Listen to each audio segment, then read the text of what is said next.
ఎఫెసీయులకు రాసిన పత్రిక 2వ అధ్యాయము 19వ వచనం చదువుకుందాం ప్రియులారా. క్రొత్త నిబంధనలో 174వ పేజీ. ఎఫెసీయులకు రాసిన పత్రిక 2వ అధ్యాయము 19వ వచనం. కాబట్టి మీరిక మీదట పరజనులను పరదేశులునై ఉండక పరిశుద్ధులతో ఏక పట్టణస్థులను దేవుని ఇంటివారునై ఉన్నారు. కాబట్టి మీరిక మీదట పరజనులను పరదేశులను అయి ఉండక పరిశుద్ధులతో ఏక పట్టణస్థులను దేవుని ఇంటివారునై ఉన్నారు. ప్రియులారా, ఈ వాక్య భావం మీరు బాగా గ్రహించాలని నేను కోరుకుంటున్నాను. ఎందుకంటే యేసుక్రీస్తును నమ్ముకున్న తర్వాత కూడా మనం ఈ లోకంలో జీవిస్తున్నాం. ఆయనకు దూరంగా ఉన్నామని మనందరం గ్రహింపు కలిగి ఉన్నాం. కానీ దేవుని వాక్యము అలాగే దేవుని దూతలు కూడా మనల్ని ఎలా చూడగలుగుతున్నారో ఈ వాక్యం మనకు నేర్పుతుంది. పరిశుద్ధులతో ఏక పట్టణస్థులు అలాగే దేవుని ఇంటివారు అని మనకి విశ్వాసం కొరకు ఇప్పుడు బైబిల్ చెప్తున్న ఆత్మీయ సంగతులన్నీ విశ్వాసముతోనే గ్రహించగలం మనమంతా. భౌతికంగా అది ఇంకా సాధ్యం కాకపోయినప్పటికీ పరిశుద్ధులతో ఏక పట్టణస్థులు అనే మాట ఇంకా మనం సాధ్యం అవటం చూడాల. కానీ మనం దూరంగా ఉన్న మన పౌరసత్వం పరలోకమందు ఉంది కాబట్టి అక్కడి పౌరులుగానే దేవుడు ఎంచుతూ మనల్ని పరిశుద్ధులతో ఏకపట్టణస్థులు అంటున్నాడు. ఇది మీరు చక్కగా గ్రహించినట్లయితే మీ నడవడికలో చాలా మార్పు వస్తుంది. క్రైస్తవ నడవడికలో చాలా మార్పు దీనివల్ల సాధ్యమవుద్ది. ఎందుచేతనంటే మీరు ఎక్కడైనా ఇతర దేశాలకు వెళ్ళినప్పుడు అక్కడ మీకు ఎలాంటి కీడు జరుగుద్దో అనే భయం ఉంటుంది. అలాగే ప్రపంచ దేశాల్లో కూడా ఏదైనా పరిస్థితులు బాగలేనప్పుడు పెద్ద పెద్ద దేశాలు తమ పౌరుల్ని హెచ్చరిస్తూ ఉంటాయి. మీరు పలానా దేశాలకు వెళ్ళబాకండి, అక్కడి పరిస్థితులు బాగలేదు, అక్కడి ప్రజలు మీకు ఏదైనా హాని తలపెట్టవచ్చు, కాబట్టి మీరు మీ ప్రయాణాలని వాయిదా వేసుకోండి అని చెప్పడం మనం గమనిస్తూ ఉంటాం. బయట జరిగే విషయం అది. అయితే దేవుని ఇంటివారుగా ఉండటం వలన, పరిశుద్ధులతో ఏకపట్టణస్థులుగా ఉండటం వలన మనకు కలుగుతున్న మేలేంటి, లాభం ఏంటి మనం గమనించుకుంటే అప్పుడు క్రైస్తవ జీవితాన్ని మనం ధైర్యంగా జీవించగలుగుతాం. యేసుక్రీస్తు ప్రభువారు తన శిష్యులకు బోధించేటప్పుడు ఆయన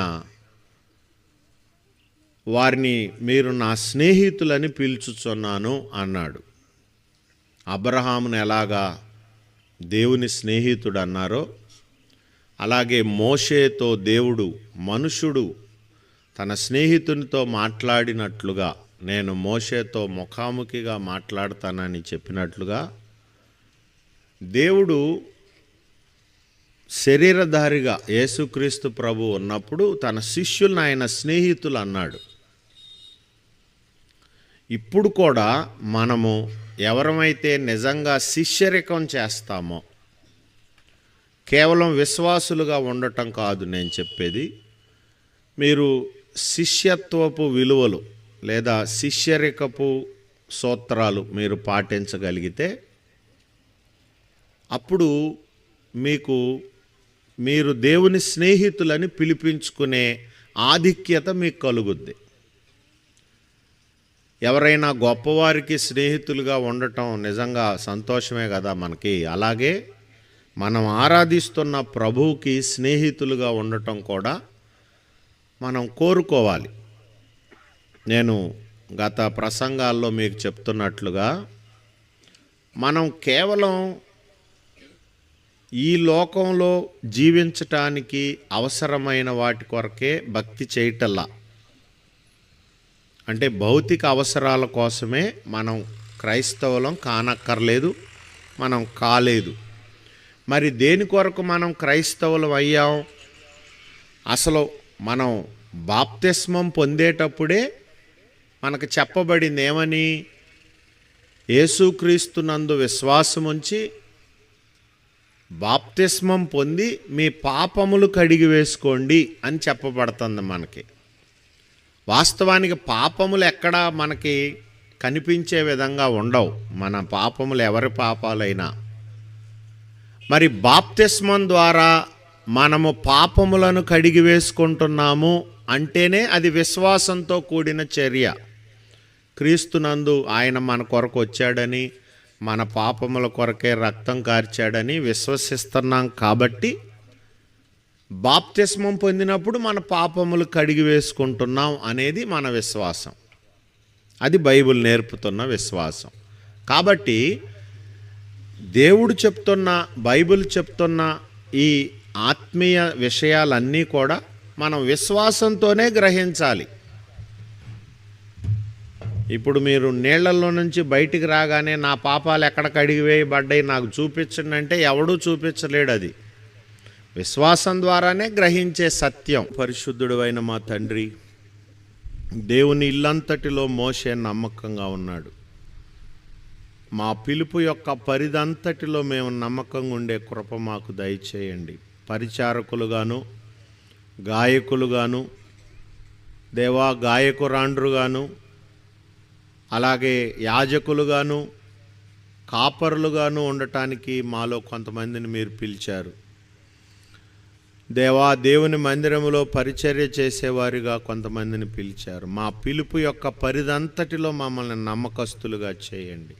కొంతమందిని మంచి తల్లులుగా, తండ్రులుగా మీరు పిలిచారు, వాళ్ళ బిడ్డల్ని మీ కొరకు పెంచాలని. ప్రభువా, వీటన్నిటిలోనూ మేము నమ్మకస్తులుగా చేయండి. మోషే దేవుని ఇల్లంతటిలో నమ్మకంగా ఉన్నట్లు మాకు కూడా కృప దయచేయి నాయన. ధైర్యమును, నిరీక్షణ వలని ఉత్సాహమును తొదమట్టుకు చేపట్టి స్థిరంగా మేమే దేవుని ఇల్లని, దేవుని చేతనే దావీదు నా హృదయానుసారుడు, నా చిత్తమంతా నెరవేర్చువాడనే ఎలాంటి ప్రశంస మీ నుండి పొందగలిగాడో అలా పొందే భాగ్యం దయచేయండి. మా గురించి మేమే సాక్ష్యం చెప్పుకుంటే మాకేం ప్రయోజనం? అది సత్యము కాదు కదా ప్రభువా. మాలో ప్రతి ఒక్కరి గురించి, ఇదిగో ఇతడు నతానియేలును గురించి మీరు చెప్పినట్లుగా నిజముగా ఇశ్రాయేలీయుడు, ఇతని యందు ఏ కపటము లేదని ఇక్కడ కూర్చున్న వారందరిని గూర్చి మీరు చెప్పగలుగునట్లుగా ప్రభువా దేవా, మమ్మల్ని నమ్మకస్తులుగా చేయండి.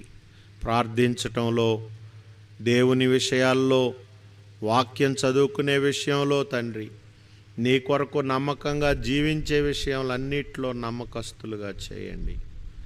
ప్రతి వైఫల్యానికి సాకులు చెప్పుకుంటూ, వెతుక్కుంటూ సమయాన్ని, జీవితాన్ని వృధాపరుచుకొనియొద్దు. ఒక దినాన ఏశావు వలె మేము ఆశీర్వాదం పొందగోరిన, కన్నీళ్లు విడుచుచూ శ్రద్ధతో వెదకిన, మారు మనస్సు పొంద అవకాశము దొరక్క విసర్జించబడతామనే భయం మాలో పుట్టించండి ప్రభువా. దయగల ప్రభువా, మీ వాక్యములు పెడచెవిన పెట్టకుండా దీనులమై తండ్రి తగ్గించుకొని మమ్మల్ని మేము సరిదిద్దుకొని బలిపీఠం దగ్గరికి వచ్చి కన్నీళ్లతో మీ బలిపీఠాన్ని తడుపుటకు సహాయం చేయము. మా ప్రార్థన అంగీకరించుమని యేసు నామమున ప్రార్థిస్తున్నాము తండ్రి, ఆమేన్. మన తండ్రి అయిన దేవుని యొక్క ప్రేమ, రక్షకుడైన యేసుక్రీస్తు ప్రభు వారి కృప, పరిశుద్ధాత్మని ఆదరణ మనందరికీ సదా తోడయుండునుగాక. ఆమేన్. అందరికి వందనాలు.